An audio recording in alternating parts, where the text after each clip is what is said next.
On the show this week, we give you our first impression of Honda's new jazz-based crossover, the WRV. And we take a closer look at the long-awaited diesel version of the new Audi A4. And we see where the new Duke 250 fits into KTM's India lineup. The WRV is to the Honda Jazz what the i20 Active is to the Hyundai i20, the Aventura is to the Fiat Punto Evo, and what the Etios Cross is to the Toyota Liva. So this is a family hatchback, but with many SUV-inspired details to give it a different image and a different persona. But what has us particularly interested is that Honda hasn't just slapped on a few bits of plastic cladding on the Jazz to come up with the WRV. They've gone the distance to add more features, raise ground clearance, and give it completely unique styling both front and rear.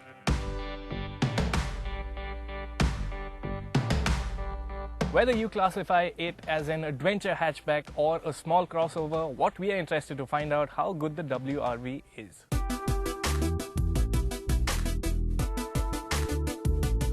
See a Jazz and a WRV standing together and you are unlikely to confuse one for the other. Sure, they have the same glasshouse and the doors are identical, but the two still look quite different. To give it a more SUV-like stance, Honda has raised the bonnet line on the WRV, and as a result, the profile is very different to that of the MPV-like Jazz. The 188mm of ground clearance, which is 23mm up on the Jazz, helps too. The WRV's headlights get daytime running LEDs, the sculpted bumper adds muscle to the design, and there's also a contrasting scuff plate lowdown, as well as the expected dose of plastic cladding. At the sides, the details that are different from the Jazz include the WRV's chrome door handles, the smartly finished roof rails, and the well-styled and larger 16-inch wheels with Meteor 195 section tires. Styling at the rear is unique as well, thanks to the new L-shaped tail lamps, a revised tailgate with the number plate positioned low, and a completely redone bumper. The styling may be unique, but let's not forget this is still a Jazz under the skin, and that by definition means this is a very practical car. Now let's take the boot for instance. 363 liters, so it's large and accommodating, it's well shaped, and it is also nice and easy to access. Unfortunately, the WRV doesn't get the top Jazz's magic seats that split, fold and flip to create even more room for luggage. This aside, the WRV's cabin also offers more of what we like about the Jazz. The cabin is really spacious, and on this front at least, the WRV can compete with cars several classes higher. There's enough room for 3 in the back, but what's a bit of a downer is that the backrest is slightly too upright here. Let's shift focus to the front section of the cabin. The basic look and layout of the WRV's dashboard is the same as that in the Jazz, but Honda has done a bit to give this car a slightly different personality. For instance, the seats get sportier, or may I say jazzier upholstery here. The gear lever is sportier, it's a narrower, slimmer design. There's a new center armrest which also gets a handy storage bin underneath. There are these silver inserts that, well, add a bit of character. And importantly, there is a segment first feature, which is this, the sunroof. Honda has also equipped the WRV with its new 7-inch touchscreen media navigation system. The unit is pleasant to operate and easy to navigate and comes bundled with MirrorLink smartphone connectivity. Sadly, Android Auto and Apple CarPlay are missed. There's more too. With the handbrake engaged, the system allows you to use your phone's 3G or 4G network to browse the internet, and there's an HDMI input to let you play videos at long stops as well. Additionally, the WRV gets a reversing camera with multi-views, though curiously enough, only the diesel models get push-button engine start-stop and cruise control. What is good is that all versions of the WRV feature dual airbags and anti-lock brakes. Like the Jazz, the WRV's cabin is full of storage areas with several cubby holes and bottle holders scattered around the cabin.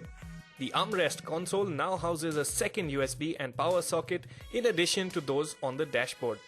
It is a practical cabin, but visibility at crossroads could be an issue thanks to the thick A-pillars.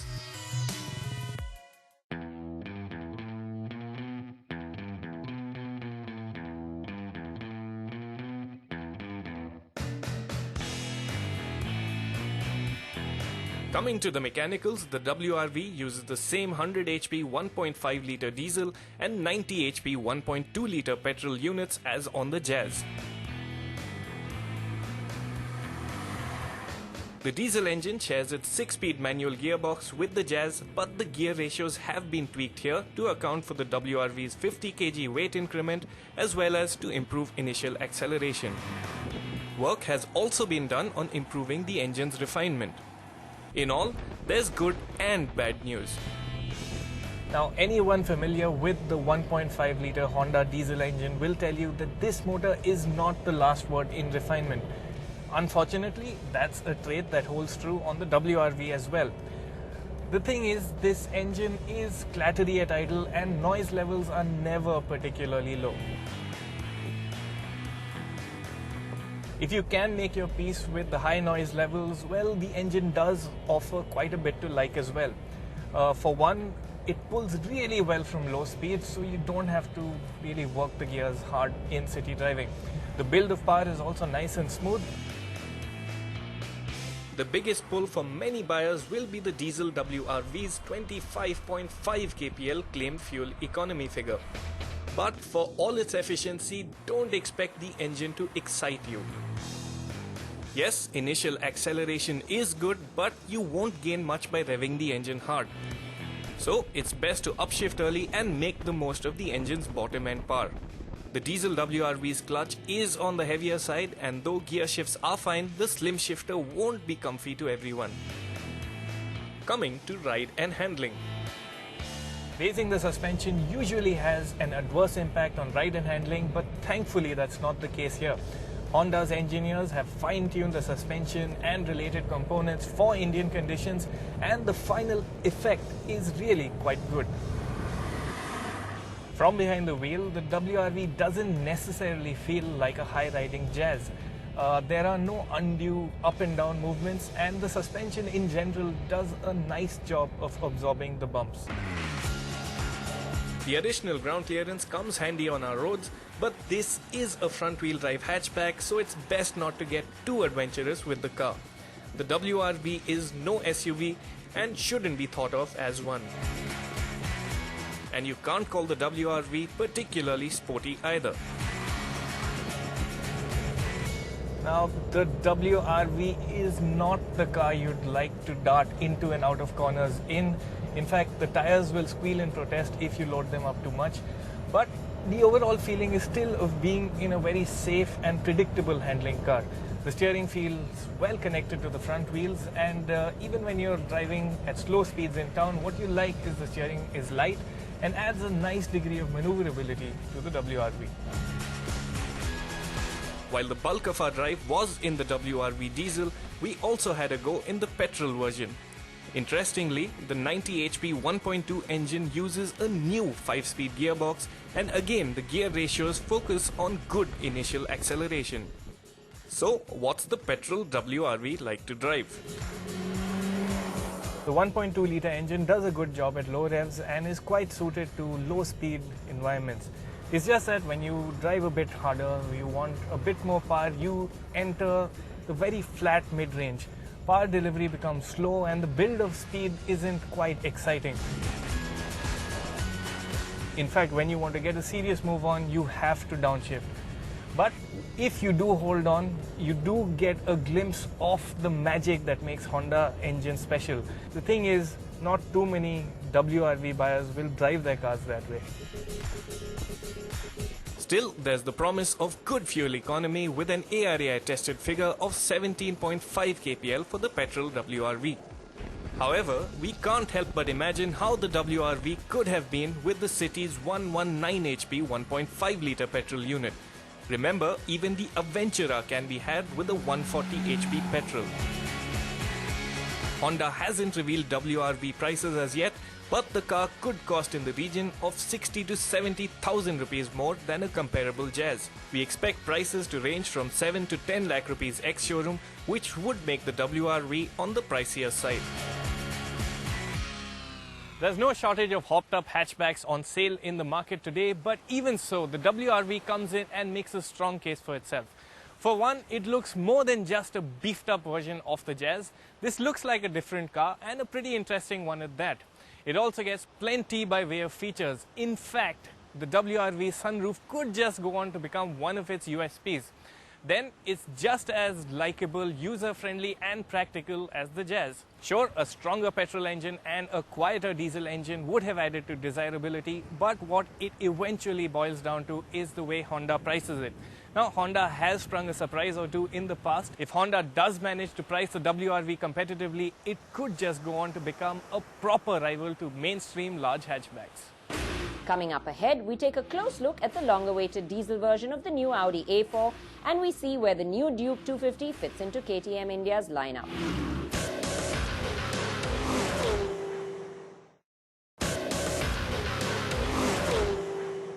Audi launched the all-new A4 last year, but it was only available with a single engine option, that is a 1.4-litre 150 horsepower petrol engine.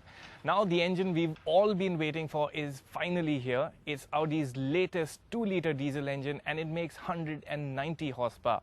How good is the engine and how well does it work in the A4? Let's find out.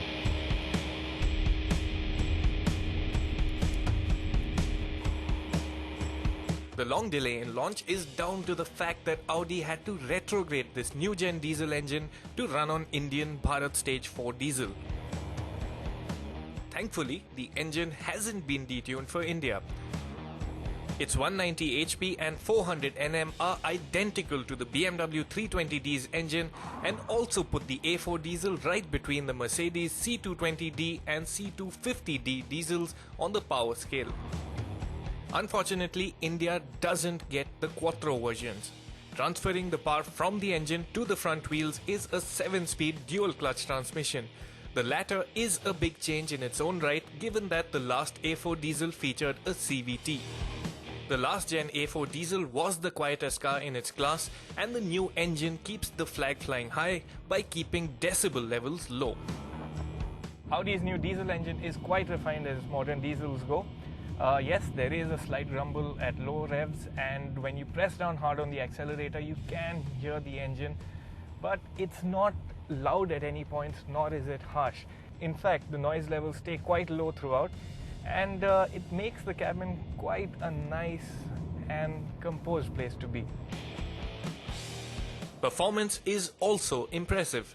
Sure, its 8.08 second 0 to 100 kph time is well off the BMW 320d M Sport's launch control enabled 7.25 second benchmark figure, but the A4 diesel feels light on its feet at all times, and that's what makes it really likable. The A4's diesel engine feels peppy from the word go. On small throttle inputs, it picks up speed effortlessly. Press down harder on the accelerator and it will reward you with a nice strong pull right till about 4,700 RPM. The engine and gearbox won't let you hold revs at that point, but you can use the paddle shifters and even the gear lever for manual intervention.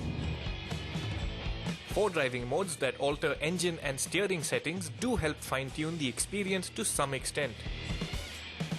My preference would be to keep the car in individual with the engine set to comfort, because it gets a bit too eager at times in dynamic mode. I'll keep the steering in dynamic mode because there's reasonable weight at the steering wheel. Again, like the petrol A4, this is not a very exciting car to drive hard, but you get a good feeling of control at the wheel, and I guess for the majority of buyers, that's all that matters. There is some torque steer when you launch it hard though. Where the A4 does impress is in ride comfort. Bump absorption is excellent, and the suspension also does its work quietly and helps maintain the calm in the cabin. If there's something to bring up, it's that there is perhaps a bit more up and down movement at triple-digit speeds compared to the petrol engine A4. But even so, the A4 diesel feels well damped at all times. Elsewhere, there's nothing new to report about the diesel A4. The cabin is identical to the A430 TFSI petrol car. It's a very modern Audi cabin that scores big for material quality and ambience. Audi's brilliant virtual cockpit digital instruments, MMI infotainment system, and haptic buttons for the aircon that preview the function as you run your finger on them make the cabin look and feel cutting edge. Front seat comfort is good and passengers in the back also get plenty of room to sit comfortably. The all-important rear seat is well padded, but the backrest is a touch upright and the seat is best for two only. As for the exterior, the A4 looks smart with a design that errs to the side of understatement. So far, recommending the new A4 to anybody always included a caveat about its small 1.4-litre petrol engine. With this diesel engine, the A4 finally gets the power it always deserved.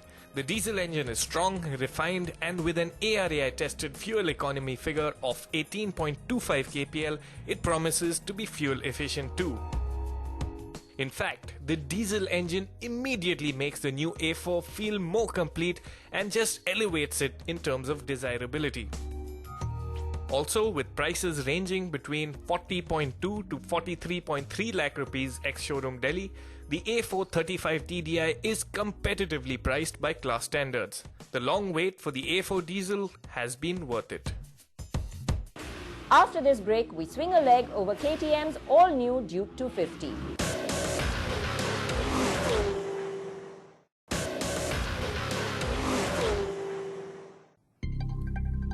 When the KTM Duke siblings first launched in India, these were no ordinary motorcycles.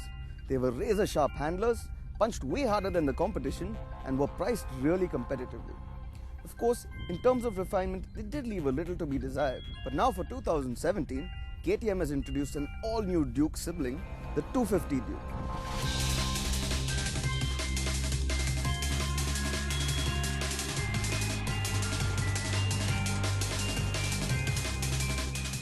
Although KTM did not initially plan to bring in the 250 for Indian markets, the new 2017 390 Duke has created a bit of a vacuum in the pricing with the 200 and the 390, and that's where the 250 comes in. While the sharp styling of the 250 Duke has been inspired by the 1290 Super Duke R, it shares most of its bodywork and its frame with the new 2017 390 Duke. Both get the new two-part trellis frame with the exposed bolt-on subframe and 13.5-litre tank. This new look for the bike appears a fair bit more aggressive than the older Duke design. From a distance, the 390 and 250 Dukes do look quite similar to each other. What sets them apart, aside from the obvious numeric decals, is the headlight. The 250 Duke misses out on the split LED headlight setup the 390 version gets. The 250's headlight still retains that angular forward-jutting contour but is a single unit instead. It also gives the all-new TFT instrument console seen on the 2017 390 Duke a miss. Instead, it makes do with the same digital unit as the 200 Duke. Another point of differentiation is the blacked-out wheels on the 250 Duke. The all-new metal tank on the 250 Duke is well chiseled and really accentuates the aggressive styling of the rest of the motorcycle with those angular tank cowls. The key switch is positioned at the forepart of the tank and is no longer at the base of the speedometer console. The seat design has also changed, and the new, longer seat has a decent amount of padding for the rider. The 250 Duke also shares its two-stage side-slung exhaust with the 390 Duke. Although it retains the typically tinny KTM soundtrack, it has a decent amount of bass in the exhaust note once the revs start to climb. The exposed tubes of the bolt-on trellis subframe flow neatly into the rear side panel and really add a kind of raw appeal to the bike. There's another decal on the underside of this panel that denotes the 250cc of displacement. All of this culminates in a well-shaped, sharp-looking rear end that now houses a twin LED taillight. The new 250 Duke shares the exact same seating position as the new 2017 390 Duke. It retains the neutral seating posture from the older Dukes, but the new foot pegs are a little rear set, which makes this new bike feel a little less cramped than the older models. The 30mm increase in seat height also aids in this, and although it isn't much, it may be a bit cumbersome for shorter riders.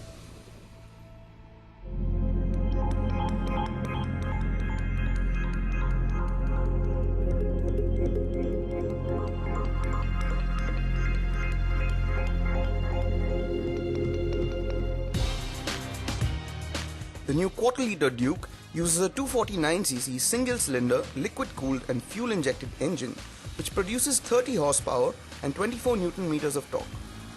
Crank that engine up and there are a few vibrations that filter through the handlebar at idle. but once you get to the higher revs, this tends to smooth out. When initially pulling off the line in first gear, the bottom end does feel a bit sluggish, but in typically Duke fashion, the punch kicks in with the mid-range and the top end feels strong. The engine is mated to a slipper clutch equipped 6-speed gearbox. Shifts through the gears feel smooth and precise, with the slipper clutch kicking in rather smoothly to even out hard downshifting. The ratios for the higher gears, however, did feel a bit confusing out on the racetrack. 5th gear would pull all the way to a speedo indicated 136 km per hour on the track straight, and 6th gear would see an increase of just 1 km per hour. Maybe in the real world, KTM intended for the 6th gear to be more of a cruising gear. The 250 Duke also misses out on the ride-by-wire technology and stickier Metzellers from the 390. Instead, it's shod with MRF Revs C1 rubber, which provided decent levels of grip around the Bajaj test track. Stopping power comes from a 300mm disc at the front and a 230mm disc at the rear, which is the same setup as the Duke 200. The front brake feels strong and has a decent amount of feedback as well. However, there's no ABS offered on the 250 Duke, even as an option. But while clocking a few laps around the curvy Bajaj test track, the 250 Duke really felt in its element. The chassis provides an immense amount of confidence in the corners. Changes in direction are handled with a reasonable amount of briskness, and cornering stability is commendable. The bike feels planted and really encourages you to push deep into the corners. So the new 250 Duke not only bridges the gap between the 200 and the 390 in terms of pricing, but also in terms of power and features. It doesn't have the kind of manic power that the 390 does, but it still has enough punch to keep things interesting. Although we still wish KTM would offer ABS as an option on this model.